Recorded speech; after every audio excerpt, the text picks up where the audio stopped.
국회는 조혜주 중앙선관위원 임명으로 촉발된 여야의 강대강 대치로 인해서 완전히 마비가 된 상태입니다. 2월 임시국회도 안개 속인 상황인데요. 네, 자세한 내용은 국회 취재기자 연결해서 들어보겠습니다. 정주희 기자. 네, 자유한국당은 지난 24일부터 국회 일정 보이콧을 선언하고 오늘 닷새째 릴레이 농성을 이어가고 있습니다. 나경원 원내대표는 오전 비상대책위원회 회의에서 민주당이 1월 국회 내내 침대 축구로 일관하고 있다면서 여당이 답할 때까지 릴레이 농성을 계속하겠다고 밝혔는데요. 오후 2시부터는 대여투쟁 방안 논의를 위한 의원총회도 진행하고 있습니다. 더불어민주당은 이에 대해 막장 드라마라고 비판하면서 정쟁 대신에 민생 경쟁을 하자며 한국당을 압박했습니다. 이런 가운데 러시아 출장길에 올랐던 민주당 홍영표 원내대표가 오후 늦게 귀국하는데요.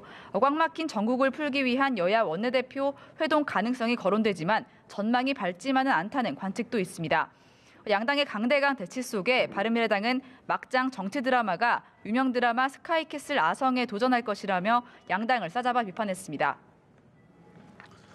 네, 오늘 한국당 송원석 의원과 장제원 의원에 대해서도 공직자 이해 충돌 원칙을 위반했다는 의혹이 제기된 바 있는데 이 문제를 놓고 여야 대치 전선이 확대되는 모습이라고요.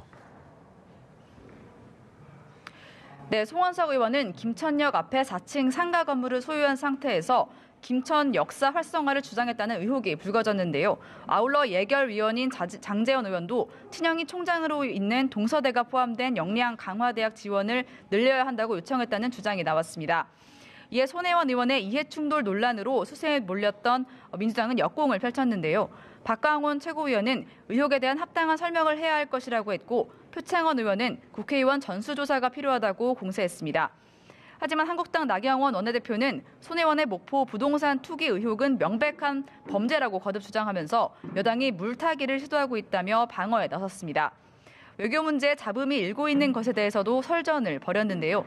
나경원 원내대표는 한일 군사비밀정보 보호협정 폐기를 주장하는 건 소탐 대실이라면서 모든 게 이념에 따라 외교 중심축을 한미일에서 남북중으로 바꾸려는 정권의 의도 때문이라고 말했습니다. 이에 민주당 박광원 최고위원은 한국당이 우리 정부가 잘못하는 것처럼 지적하는 게 과연 국민 정서와 맞는 말인지 일각에선 일본 자민당이냐는 지적도 나온다고 비판했습니다. 네, 한 달 앞으로 다가온 자유한국당 전당대회 이야기 짚어보겠습니다. 이 황교안 전 총리의 출마 자격 논란이 쟁점이 되고 있다고요?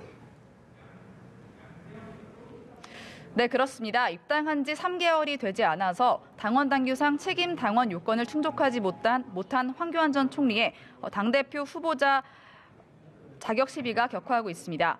박관용 전 국회의장을 위원장으로 하는 선관위에서 내일 유권 해석을 위한 회의를 열 예정인데요. 이에 앞서서 오늘 비대위 회의가 이 문제로 시끄러웠습니다.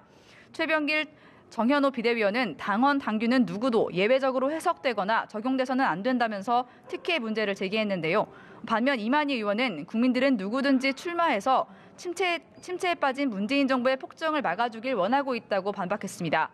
김병준 비대위원장은 조심해서 중지를 모아야 할 문제라면서도 당원 당규를 우습게 여기고 형신론을 얘기하는 것은 옳지 않다고 밝혔습니다. 심재철, 안상수, 김진태 의원 등 경쟁 주자들도 특정인에게 특혜를 주면 안 된다면서 황 전 총리에 대한 견제를 이어갔는데요.